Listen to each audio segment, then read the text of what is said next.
children to let them know that they're just as good as you, Gwen, and just as good as me. Wrong. That's why the state of the world is in today. Oh, death to that idea. Death in pain to that idea. Death in pain. Death in agony to that idea. I'm sorry for you. I really and truly No, you don't. When you say that, you're lying. When you turn around and you shout back at people. Nobody who says I feel sorry. Nobody who says I feel sorry for you means it. What you mean is, I don't like you. No, you don't. You sound such a nice person. I should imagine you're intelligent. You haven't got a clue. Turn around and shout as you shout. What you really think. You need to. You don't know what you really think. Program going. Just giving you a little bit of credibility, Gwen. Yeah. I'm listening. No, I just did. Did you really? Yeah. Oh, I wasn't listening to that then. No, well, try for a time. Try listening. I listened to your programme and my blood was boiling. Excellent. Free call 0500 10 53 89. We've been expecting you, Mr. Boyd. How many times have you said this to yourself? How many times have you said this to your mates? In the pub or round the kitchen table drinking instant coffee, how many times have you agreed this? Free call 0500 10 53 89. We're a nation of morons. We are a nation of morons. Morons. There are more morons than ever before, aren't there? Free call 0500 10 53 89. What happened was this. Yesterday I had to do a personal appearance in Coventry. It was a pro-celebrity karaoke night with the Crankies. And the people who'd arranged it and were paying my fee had also sorted the transport. And they sent a car for me from Talk, so I thought I was going to be driven all the way to Cov. As it turned out, the car drove me to the bus station, and for the first time in quite a long time, I took the coach all the way to Coventry. Ah, no. We are a nation of morons. Free call 0500 10 53 89. The thought never left me with everything that I saw. First of all, I was sat next to, when I found a dry seat, I was sat next to a young man wearing his shirt de rigueur outside his trousers, which is supposed to look something or other. He had various bits of metal pressed into various parts of his face, and he spent the entire journey eating gammon sandwich, chomping gammon sandwiches, whilst doing a puzzle book. One of those puzzle books with a picture on the front of a girl who wishes she was Michaela Strachan, and listening to some music.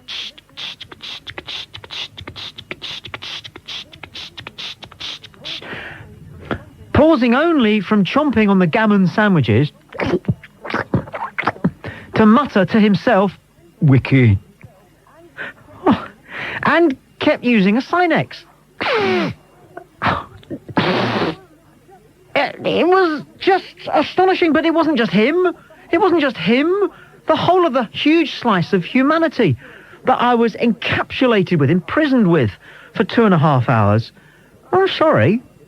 I dare say it's elitist, but I'm going to say it because I know you think it, and I think it from time to time, and my wife thinks it. Damn it, all my children think it. My mum thinks it, my friends think it, the people I'm working with at Talk this afternoon are nodding so vigorously. We are a nation of morons. Why? And why aren't the French? You go to France, you don't see morons. Germany, Japan, the idea. Can you imagine? Try imagining an imbecilic Japanese. You can't. They've got them in America. They've got hillbillies in America. Free call 0500 10 53 89. My good friend Scott Chisholm has a theory that the further you live away from seawater, the more moronic you're likely to be. But we're surrounded by seawater in Britain, and it doesn't seem to make any difference. We are a nation of morons. Then I had to get the coach back. And it was worse. The driver came on the PA just after everybody had more or less settled down, you know, with their heads on their shoulders, resting perhaps on a rolled-up jumper or something to try and catch some kip, because it was about midnight. It was midnight. Just after midnight we set off, right? He came on the PA so loudly that everybody went, whoa, like that. And I don't think he meant it. I mean, if he'd done it maliciously, it wouldn't have been so bad, but I think it was just moronicness. With this great, long, rambling, totally unnecessary announcement, which he kept finishing and then starting again, just as you settled back down to try and sleep. Thank you for travelling Overland Express. I'd like to take a couple of minutes to point out the safety features on this coach. What? It's made by Boeing? What? We are pleased to offer a no-smoking service. He didn't understand the Californianese that he was using. This idea that you smoke and you're in trouble can be turned into a positive. We are pleased to offer a no-smoking service. Then he stopped. And we thought, right, that's it. Then he paused. I know he was driving. There was a roundabout, but whatever. But on again. Smoking is not permitted in any part of the vehicle. Well, if it's a no-smoking coach, we know that. But it didn't end there. Drinking is prohibited on this vehicle. And then, and my hand on my heart, this. Anyone caught smoking or drinking may be required to leave the coach. You think it ends there? It doesn't. There's another pause, and then, honestly, and will be forcibly rejected if necessary. You think it ends there? It doesn't. Guess what he adds on the end of that? Honestly, even on the motorway. One can only think that some people who want to smoke and drink on a coach, right, wait until they're on the motorway because they must believe that they can't get thrown out on the motorway. And whether you can or you can't, the guy gives you this image of people being booted out of the back window of the coach because they've got a fag on or they fancied a quick snifter at the back to break up the journey. And then it got worse because someone took off their shoes and there was an argument because someone went down to the coach driver to complain. And the coach driver announced that whoever had taken off their shoes... Oh, you don't want the whole story. You can imagine. We are a nation of morons, aren't we? The question is, why aren't other nations? And what's the cause? Is it fluoride in the water? Is it Shirley Williams comprehensives? Or is it, as a lot of people suspect, is it because of the media and the dumbing down of the nation that you get? Free call 0500 10 53 89. We are a nation of morons. I'm Tommy Boyd. This is Talk Radio. There's a good argument for listening. I'm Tommy Boyd. We are a nation of morons. David calls from Derby. You're on Talk Radio, David. Tommy, hey up. Hey up. You're absolutely right. The world's just absolutely full of them. Yeah. Well, this country is. Yeah. This country's full of them from my experience. Here's one for you then. The other day, I'm a decorator, right? Yeah. The other day I was using some black paint. I was painting doors black. Somebody walked past me and said, "What's that colour you're using there then?" Yeah, what do you say? Well, what do you say What to that? can you say? What can you say? What can you say? I was stood on platform 3 on the station last night. Mm-hmm. Platform 3, it's written everywhere, platform 3. Everyone knows that all you got to do is look up and there's a sign, 3. Yeah. There's only 2 other platforms. Yeah. And we're on platform 3. It's simple things like that. The woman said to me, "What platform is this?" Yeah. So I looked up and said, "It's 3." And she went, "Oh, it's up there." What can you say? What can you say? What can you that happens say? every day, Tommy. Where does she think they hide the platform sign? Behind the Coca-Cola machine? What can you say? You're left embarrassed to be That in is precisely the point. What can you say? the presence of an idiot. Yeah. I don't know. I think humanity is evolving, and there's the likes of you and me who are evolving on and up, and we're leaving the sort of the riffraff, the morons behind. Well, I'm not sure we're evolving as much as people are unevolving. Devolving. Yeah? You think people are sort of going backwards in the evolutionary scale? I do.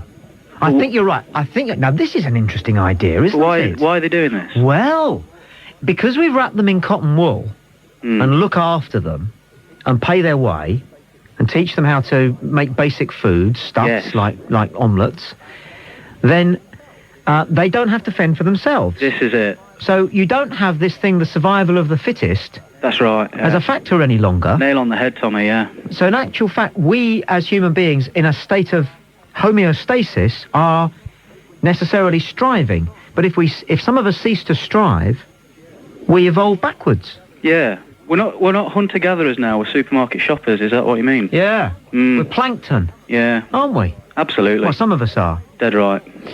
David, thank you for your call. No probs. Powerful stuff. What a good man, you see. There's nothing he could ever do. He couldn't, even if his life depended on it, he couldn't pretend to be a moron. But for so many Brits, it just comes so naturally. John calls from Manchester. You're on Talk Radio. John. Hello, Tom. John. You are so right. Yeah. I'll give you an example of a postman moron to kick you off with. Yeah. I managed to win a prize pack off Russell Grant, and so it was sent to me. Now, have you seen the size of the prize pack, Tom? You would not try and get it through a letterbox, No, you would couldn't do that. You couldn't do that. You couldn't do it. It could. He did it. It didn't. He got it through the letterbox, and so I'm looking at it on the floor, and all the wrapping's sort of ripped on yeah. it, where he must use a stick or something to charge it and ram it through. But the pen had snapped in half as well. So when I opened it, everything in the prize pack's covered in ink. Yeah. So I'm cursing him for being a total moron. But I turned into one because I kept going back and looking at the T-shirt as if the ink would go away. Yeah.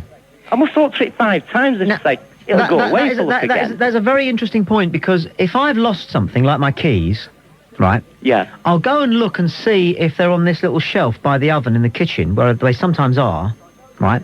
And then they're not there, so I go and look elsewhere, and then I go back again and have another look at the little shelf by the oven, even though I know they're not there, but I still look again. It's a bit like you and the pen, isn't it? Yeah, I still do it now. I still look at the T-shirt on occasion. Yeah. Listen, thanks for your call.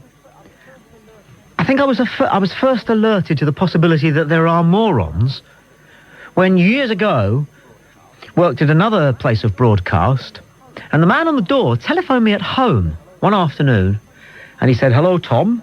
I said, "Yeah." He said, "It's Stan here." I said, "Yeah." He said, "I'm just compiling a new index of all the presenters' home telephone numbers, and I wonder if you'd let me have yours."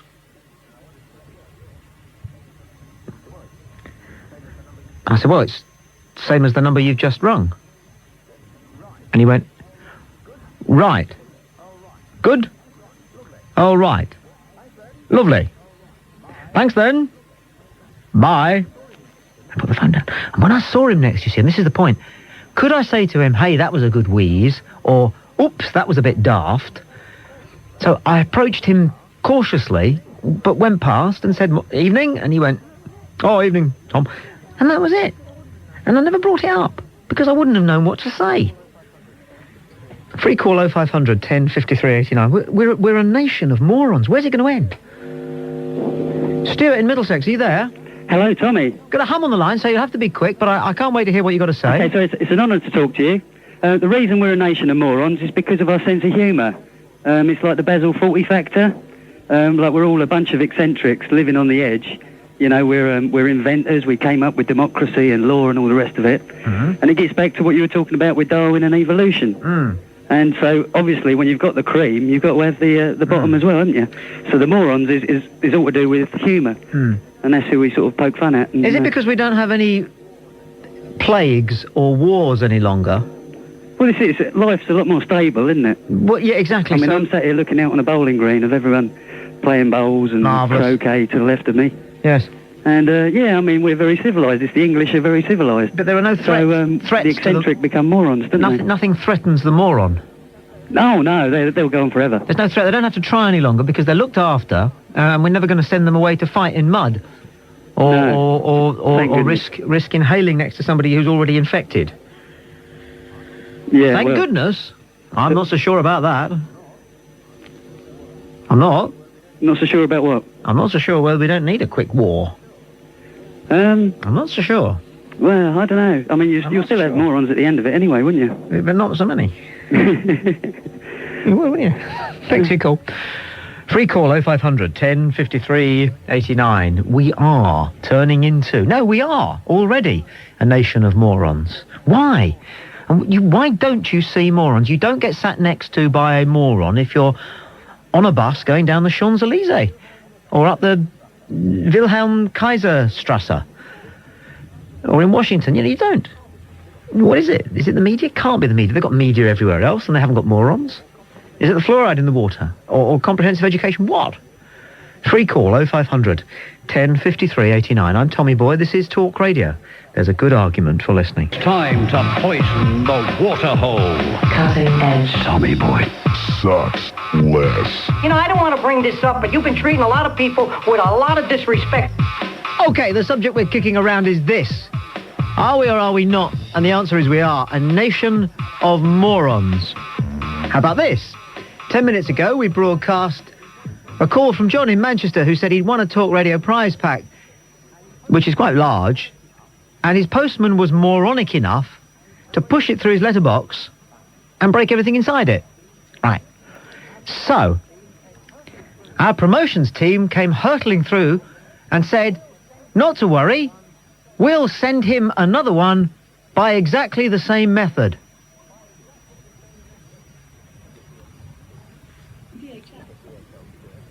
I think we'll get DHL to do it. That's the best way. That's what we'll do. We'll get DHL to do it. Speaking of which, neatly, we've been receiving a number of nice suggestions and faxes and letters from folk who want to take advantage of the global challenge. It's this. This show is happily in bed with DHL, Worldwide Express. They say they are the world's #1 international express carrier, and they can prove it. So you always wonder, don't you, what does that mean? So they accepted this challenge. They will take pretty much anything. You know, you've got to be reasonably sensible. We're obviously not a live elephant, or, you know, pretty much anywhere on Earth. Seriously. So what have you got that you need to go somewhere, anywhere? We've had a smashing fax from somebody who wants to send a Papermate Biro refill to some people that he met whose pen was running out. They were halfway up the Himalayas. You see, it happens, doesn't it? You think about that. Your pen runs out, and what have you got? So we're thinking about that one, that kind of thing. Maybe it's not just friends or family. Maybe if you run a small business, it might be that there is something that you could use transporting around the world, somewhere odd. You may have thought to yourself, well, I dare not ring up and ask if this can go to there like that, because they'll laugh at me. Well, not on the global challenge. It's what we want. The more exotic, the better. The more demanding, the better. The more challenging. The telephone number for the fax, if you'd like to fax your global challenge, is 0541 59 69 79. The address, if you'd like to write with the global challenge, is Tommy Boyd, DHL, PO Box 1089, London W1A 1PP. 0541 59 69 79, the fax, and PO Box 1089, W1A 1PP. We are a nation of morons. Jonathan calls from Harrogate. Jonathan, you're on Talk Radio. Hi, good afternoon, Tommy. I've got a flyer for you. This has just happened to me. Yeah. I've just gone to a business meeting in a place called Middlewich, which is a little market town in Cheshire. So I parked the car, and I'm walking along, and I said to this lady, it says, excuse me, do you know where Market Street is, please? She says, oh, there isn't a Market Street in Middlewich. I said, are you sure? She said, well, I've lived here all my life, and there definitely isn't one. So I went round the corner, and there was Market Street. Yeah. Anyway, I walked into this office block where I got a meeting with this company, and this woman walked in behind me. The same woman? Yeah. I said, do you work here? She says, yeah. Yeah. I said, well, this is Market Street. Yeah. She says, is it? Is it? I said, yeah. What can you say? Unbelievable, isn't it? This is the acid test of moronism, moronic behaviour. Yeah. There's nothing you can say. I'll tell you something, though, Tommy. I do definitely have a theory. And this theory is that Europeans are moronic as well. It's just that they're not quite as obvious about it. I'll give you an example. Yeah. Have you ever seen Italian stripping housewives? Yes. Well, there you go. That is one of the most popular television programmes in Italy. And I defy anybody to watch it in this country for more than a minute. But it's not just... we can. Well, you can't if your wife walks in the room. And listen... It doesn't matter. Companies also are moronic. Also beach volleyball is quite good. Beach volleyball as well. It's quite good, Listen, yeah. Let me tell you, a colleague of mine goes to Europe on business regularly. Let me tell you, this is the most incredible thing. He has to go to Holland, to Schiphol Airport from Manchester, and it costs him less money to get a flight from Manchester to Schiphol and then on to Toronto than it does just to go from Manchester to Schiphol. Yeah. So when he gets to Schiphol Airport, he throws the other ticket away to go to Canada. I know. There's a bloke called the other day, I forget what the topic was, but he said that he had to fly to the Channel Islands every week, and it was cheaper for him to buy a package holiday in the Channel Islands every week, right, than pay the return fare. You know, we're a nation of morons. Absolutely. It explains it all. Drive safely. I hope you had a good meeting. Yes, I did. Very good. Good lad. Nice man. See, he's not a moron. You'd have him for a pal. You'd trust your life with him, wouldn't you? You'd go around the world with him. Not a moron. But the ratio now of morons to the rest of us, it must be getting 50-50. What would you say, 50-50? I'd say possibly, 55-45. Beginning to feel outnumbered. In which case we are, but the majority has it. It's still the first past the post, we are a nation of morons. Colin calls from Nottinghamshire. You're on Talk Radio. Colin, hello. Hi, Tommy. Hi. Your Platform 3 sign story struck a chord. I was at the shops at lunchtime. I parked on the 4th floor of a multi-storey. Coming back from the shops, I saw a sign that says, please pay at the machine before going back to your car. So I paid at the machine, and off I went. There was another sign, you cannot pay at the exit, please pay at the machine. So I got in the car, went to the top of the first ramp. It says, please pay at the machine before you go to the exit. Anyway, there's signs all the way down to the bottom, and the last ramp, there's a flashing sign saying, you cannot pay at the exit, please pay at the machine. There's even a parking bay and a machine to pay at.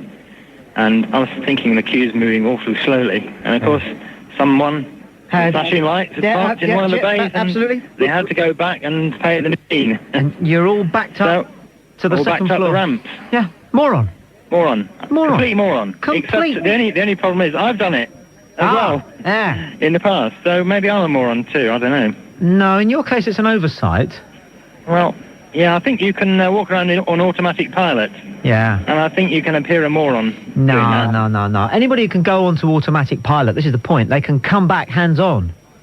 The morons in this country, they are on permanent automatic pilot. They can never actually, switch it off and take control themselves. They're always not there. You know, the old thing about lights on but nobody's in kind of thing. Yeah, maybe there's a short circuit and they can't get off automatic pilot. You wonder what they're living for. Yeah. Do you? To live a life like that, you'd think it would be miserable, but they don't seem to be intelligent enough to be miserable. Do you know what I'm saying? Or the ones that go to the longest queue in the supermarket. Yeah. Because it's nearer, and then if they went to one further along. My wife once, because when we were boyfriend and girlfriend, she was told that I quite liked pickled walnuts. I mean, I don't know how she got hold of that ludicrous piece of information, but anyway. So she thought she'd pickle me some walnuts for a Christmas present. So she bought a pound of walnuts in their shells and boiled them in vinegar. Right. And put them in a jar. In the shells? In the shells. Oh dear. I know. You know what? The pickled walnuts remind me of a brain. They do me. I reckon a moron's brain is a pickled walnut. They do me. And when you bite through a pickled walnut, you imagine that's what you're probably eating, a rat's brain or something, don't you? Yeah. I think there was a spitting image with Ronald Reagan's brain was a pickled walnut, and he put it in every morning. Really, yes. President's brain is missing. Yeah. Drive on, drive safely. Thank you for your call. Right, thank you. Good man. So again, another nice man. Bright, intelligent, go-getter. Not necessarily. Could be very laid back. You don't have to be full of business and energy. And, a captain of industry to be a non-moron. I don't know what it is, though. It's almost indefinable. Broadly speaking, we are a nation of morons. Interestingly, because we do get morons calling the switchboard. Oh, we do! No, we do! Honestly, I know you can't believe that, but we do get the odd moron calling the switchboard. We haven't had any in this hour. Graham calls from York. You're on Talk Radio. Graham. Hi, Tommy. How you doing? We are a nation of morons. Tell me about it. I think it's a lack of oxygen in the blood, I mean, I see it every day in the town where I live. On a Saturday, it's an amazing sight. You see people walking around, metaphorically speaking, thumb in bum, brain in neutral, spaced out look on the eyes, bottom jaw slightly open, slightly dribbling down the chin. And do you know the one thing they've all got in common? Tell me.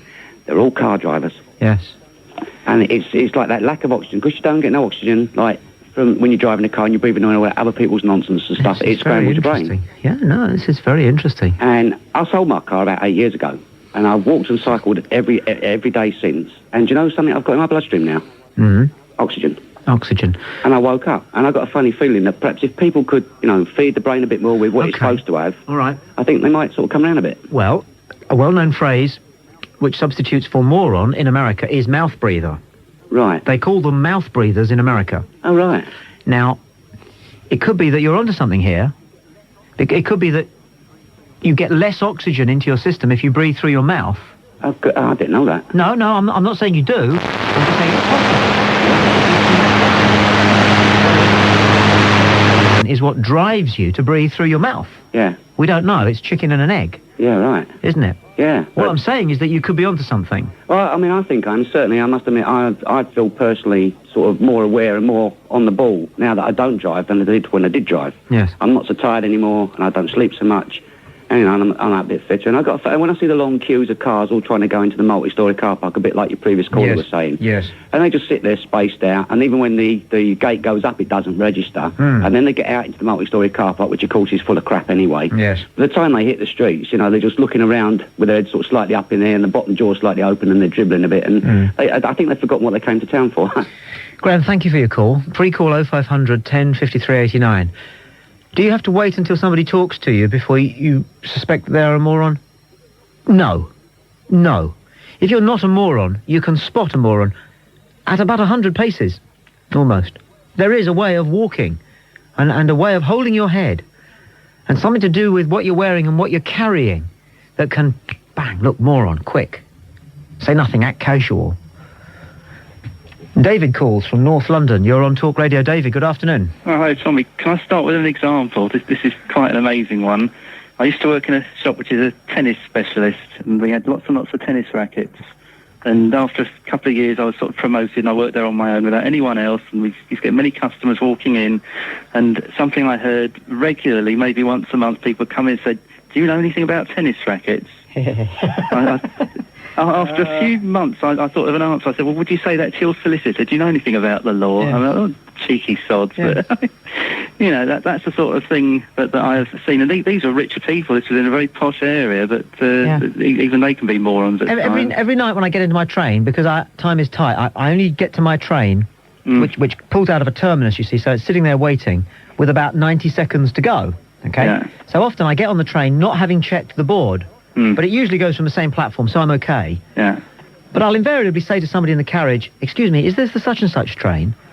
Oh, that's and fair enough, almost without fail, the answer is, I don't know. I don't know. You don't know where they're going. No, I don't know. Or else they go, I hope so. That's where I'm going. But nobody says, yes. Which is what I say. Yeah, it is, yeah. You know, no, I never get it.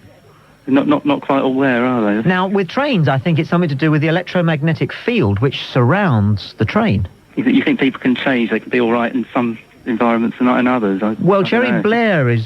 Jerry Booth, what's her name? You know, the Prime Minister. Oh, yes, she got her electromagnetic shield. It's a fluff. She wears exactly a £200 gold and silver crystal thing which wards off the harmful effects of electromagnetic fields, radiation, and other people's bad karma. Ah, right. I don't know whether it makes you more intelligent, though. It might help your physical health, but I think, unfortunately, there are a certain vast amount of people with what you call an average IQ, and I think we're stuck with them. I mean, another example is when you're in a two-lane road at a traffic lights and there's no right turn, and you can either go straight ahead or left, and they've got a little arrow on the road for people to go left, and a little arrow for straight on. The times I go straight on in the straight-on lane and people come in from the left and try and push you off the road, when I'm sure they can read, otherwise they wouldn't have passed their driving test, but they insist on getting in the left-hand lane and pushing you over, and, you know, if there's a lorry coming, you could be flattened. Maybe it is the electromagnetic fields and a combination of that and also the lack of oxygen in the air. There's less oxygen in the air now, isn't there, than there used to be? Because, you know, we've been breathing. There's more of us breathing, and there are less broad-leafed plants because we've cut them all down as weeds. But why are some people immune from it? I mean, I'm sure I never do anything like that. Well, obviously there's a genetic factor as well, isn't there? Yeah. And they interbreed. I mean, do you know a couple who, you know, like he's all right but she's a moron? No. I don't know. Or the other way around? Occasionally. Morons are attracted to morons, aren't they? If you're lucky, yeah. They don't get stuck with somebody else. We don't have to... we think with somebody that's awful, you know, thank God, you know, they're off the market. Somebody else can deserve them, yes. Thanks for your call. That's David in North London. You see? Another non-moron. What a delight. What a pleasure. What a rich experience. What a happy chat.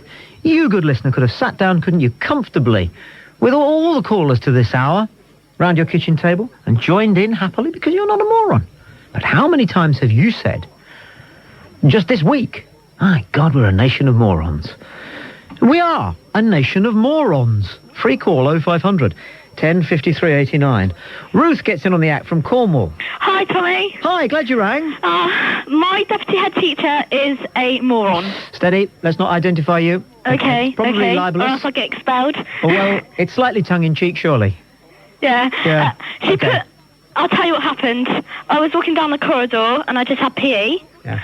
and my shirt was untucked. And what do you think happened? No one noticed. No, my head teacher came along and put me in isolation for a whole week, just for my shirt being untucked. Now, do you think that's fair? Isolation? Isolation. Wait a minute, what is this? They don't do that on. They don't do that in Long Kesh anymore. What is isolation? When you sit on a table on your own, isolated from everyone, and you have to do maths or something that you really, really hate for like hours and hours, and you have to go into lunch with the... You can't do this. This is illegal. This is a crime against humanity. I know. They wouldn't be allowed to do this on Robben Island. I know. Even Nelson Mandela was allowed to talk to people. It's appalling. I think it's appalling, and we have to go in lunch with them as well. You have to what? Go in lunch with them. You have to go in lunch with the teachers. The teachers? And I think it's disgraceful. Yes. I think it really is. And they're not, like, looking at the real problems in the school. No. They're looking at little things like, why aren't your hair tied back? Pull up your socks. I'm tucking your shirt. It really annoys me, and I think she is a moron.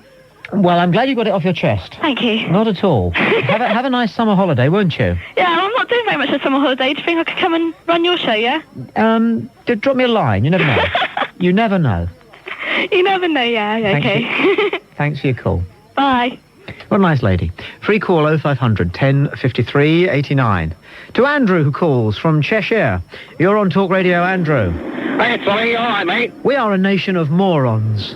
You're not kidding, mate. I was just saying to one of your switchboard operators, she wants to get in a car, get on any motorway network in the UK, near side lane, always clear, middle side lane, chock-a-block, and the overtaking lane, even chock-a-block still. Yeah. You know, Yeah. I'm driving down the M62 now, the near side, there's nothing in it, middle lane's chock-a-block, Yeah. overtaking nothing, you know, and the lane again, chock-a, why? Yeah. Why, Tommy? I don't know, mate. Morons. You're not kidding. You know, Lemmings. it's madness to drive 1,000 miles a week. You know, and it's just ridiculous. Listen, thanks for your call. I'm going to go to Jason, who calls from Exeter. And Jason, All the best, mate. Cheers, yes, all the best. And Jason gets the last word on this one. You're on Talk Radio, Jason. Hello, yeah, I'm an alarm engineer by trade. Yes. And I once fit an alarm system for a lady. Yeah. And she paid £750 for this alarm system. Yeah. I asked her what code she wanted to put into the system. She then told me, Yeah. got a black marker pen and wrote it on the front of the panel. Yeah. So basically, anybody would just walk through the door and just tap the code in. I know. I work with somebody who had their address on their bunch of keys. It's the same thing, isn't it? It's just crazy. Morons. And I obviously still work for a security company. I work in the shop all the time, and people come in and they say, "Do you sell locks?" You know, it's a locksmith. What can you say? This is the thing, isn't it? What can you say? Well, you can say, well, are you thick? Yeah. Jason, thank you for your call. It's 4:42, and next, are you the biggest menace on the road? DHL Worldwide Express. We keep your promises. Work it out with Nancy Roberts. Hi, I'm Nancy Roberts. With DHL Worldwide Express. You're driving along and the car in front's got an L plate hanging on the back. So you draw back, don't you? And you're a little bit more cautious because you know that driver might not be 100%. Well, I think we should have an LH plate that you hang on the back of a car that might not be 100%. Oh, and what does that stand for? Not a learner driver, a left-handed driver. Because they might just be the biggest menace on the roads. Free call 0500 10 53 89. We should make them drive specially made cars. They're always asking for special scissors, but they're out there driving right-handed cars. For safety's sake, free call 0500 10 53 89. This is a profound, simple, straightforward, but I believe crucial point. Our cars, all the cars, made on planet Earth, whether they're made here, which is rare, or in Europe, or in America, or in Asia, are made to favour right-handed people. Down at the pedals. The critical pedals are operated by the right foot. If you are right-handed, and 80-90% of us are, then you are more dexterous with your right foot than you are with your left foot. But if you're left-handed, and 10, 15% of us are. You are also left-footed, and so the accelerator and the brake, those two crucial pedals, the ones that get you out of trouble, the ones that stop accidents happening, should be operated with your left foot, because left-handed people have control over their left foot. Right-handed people have control over their right foot. And if you don't believe me, you can ask any of the members of the victorious French squad who will favour one foot or the other, and will tell you that if they are right-handed, they are right-footed, and they simply can't get their act together with their left foot. Their left foot is for standing on. Unfortunately, there are no statistics to tell us how many accidents that take place on the roads of Britain involve left-handed people. But I wouldn't be at all surprised to discover that the figure suggests, maybe even proves, that left-handed people are the biggest menace on the roads. Free call 0500 10 53 89. We all know somebody. Let me ask you, we all know somebody, don't we? It's odd. We all know somebody who's always having scrapes. We all know somebody who it's only 6 months since they had their last prang and they've got to take their car to the panel beaters again or sort out the insurance because they ran into somebody or didn't manage to get out of trouble when they were on the roundabout. If you don't believe me, try it. Next time your car is stationary, try just switching over and working the brake and the accelerator with your left foot and see how difficult it is to get the degree of control that's comfortable with your right foot. That's what left-handed driving is like. Free call 0500 10 53 89. Left-handed drivers should drive specially made cars for left-handed people. And if they don't, they should carry an LH plate on the back of their car. I'm Tommy Boyds. Left-handed drivers, if they're not the biggest menace on the road, then there's a miracle at work. Sarah calls from East London. You're on Talk Radio, Sarah. Sarah, hello. Hi, we're not a menace. We have to adjust to driving to right-handed things. Everything you do is right-handed orientated. So you just have to adjust everything. Writing, opening books, writing checks, knives and forks. But you can't kill somebody writing a cheque. Well, you could. You couldn't? I'd like to see you try. I'm a fan of Jonathan Creek, but it hasn't happened yet.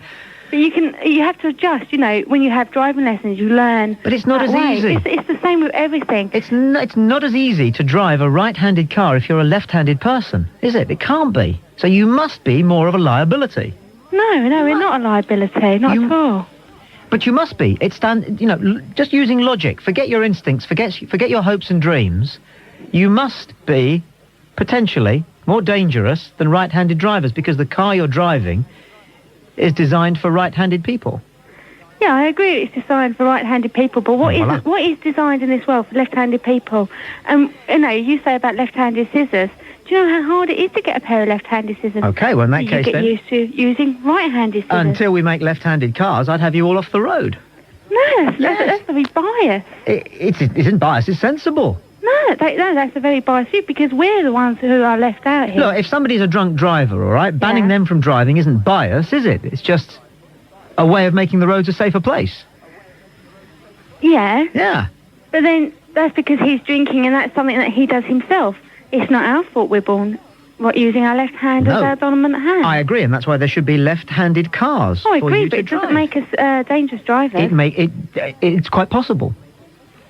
It's quite possible. The argument is shown, Sarah. If you can't handle a pair of right-handed scissors, what are you doing belting around the one-way system at 80 miles an hour in your Alpha? But you have to use a right-handed pair of scissors. You have to use everything that's right-handed because people don't consider these left-handed people. James calls from Gwent. James, you are on Talk Radio. Good afternoon. Hello, Tommy. I haven't got any clever arguments. I've just got to say that I've had a left-handed driver and a right-handed.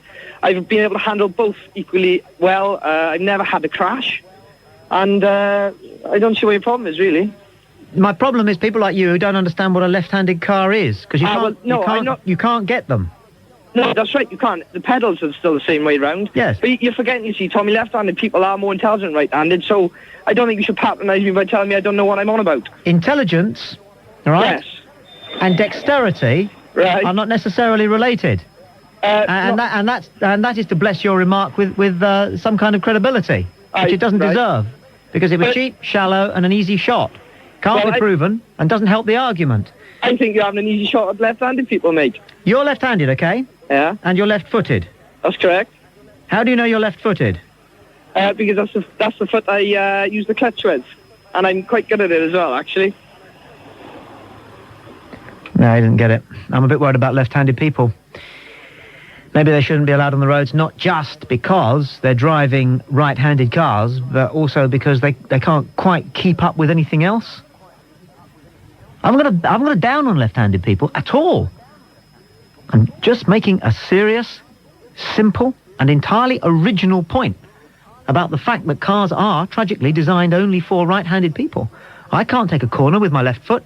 I would never take a penalty with my left foot. I've never kicked a ball with my left foot in my life. Because my right foot is my favourite foot. And that's why driving is comfortable for me and was easier for me to pick up than if I had been left-footed. I'm certain of that. Anybody who's ever played football will know that this is true. Free call 0500 10 53 89. This is Street Beat Symphony with DHL Worldwide Express. Richard calls from Dunstable. Hello? Richard, you're on Talk Radio. Hello there, Tommy. I'm right-handed, mate, and left-footed. How do you know you're left-footed? Just from playing football. Okay, then I have no argument with you. Fair enough. Cheers, mate. Oh, no, I have no argument with that part. All right. But I presume that, like all men, you're prepared to say that even though you're left-footed, you're not a liability on the road. Of course I'm not. Right. Can you kick the ball with your right foot? Just about. But can you kick the ball with your left foot? Very well. Ah, okay. Which of the three pedals are the most sensitive and the most important for good driving? Which of the three are the accelerator and brake? The accelerator and the brake, which you operate with your duff foot. I operate, sorry? The key pedals with your duff foot. Yeah, I do. Uh-huh. Uh-huh. Sorry, there's a little light come on just above your head. Why? Do you want me to draw your diagram, pal? I do. You're driving the most critical part of your car with your duff foot. Yes, I am. And you're not a liability on the road? Definitely not. Well, what can you say? Free call 0500 10 53 89. Paolo calls from Harrogate. You're on Talk Radio, Paolo. Hello, Tommy. Afternoon. Right, I think you've had a couple of morons for the last couple of callers, really. Good point. Yeah. Anyway, if they can't operate their accelerator, which is the most important part for using, because you can't get the right degree of pressure, can you? No. So what are they on about? They're talking rubbish, these people. You have to, the accelerator is to speed up and to lift you off. If you can't do that, what can you do? Because that's what moves the car. That's it. The accelerator and the brake. These are the two crucial pedals. So how are you gonna get them to realise this, Tommy? Well, I think what we may have to do eventually, and I'm sure we will eventually, is put the pedals up on the steering column so that the whole kish and caboodle is done with the hand. Maybe you should run a campaign on this, Tommy.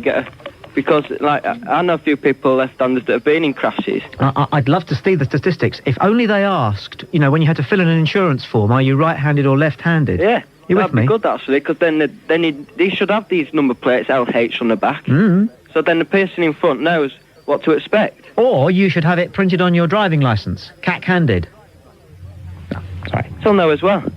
Lucy calls from Middlesex. You're on Talk Radio. Lucy. Hello, Tommy. Tommy, when I'm driving, it's all to do with how well my digits are doing. As Richard Dawkins says, we are all robots with digital brains. And this goes on, really, from your last subject on morons.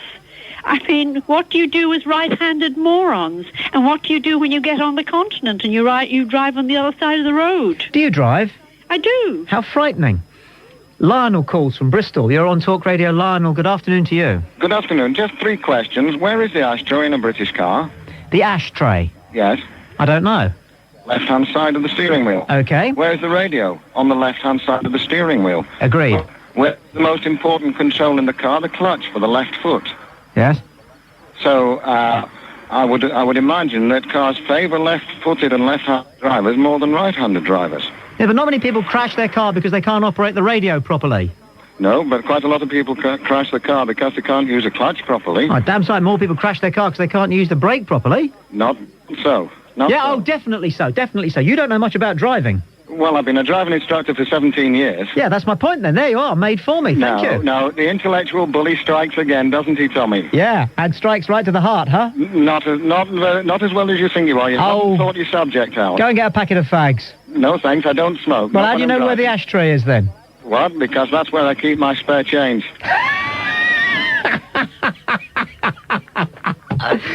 You couldn't, free call 0500 1053 89. Left-handed people, are you the biggest menace on the roads? Quite possibly. DHL Worldwide Express won't let you down.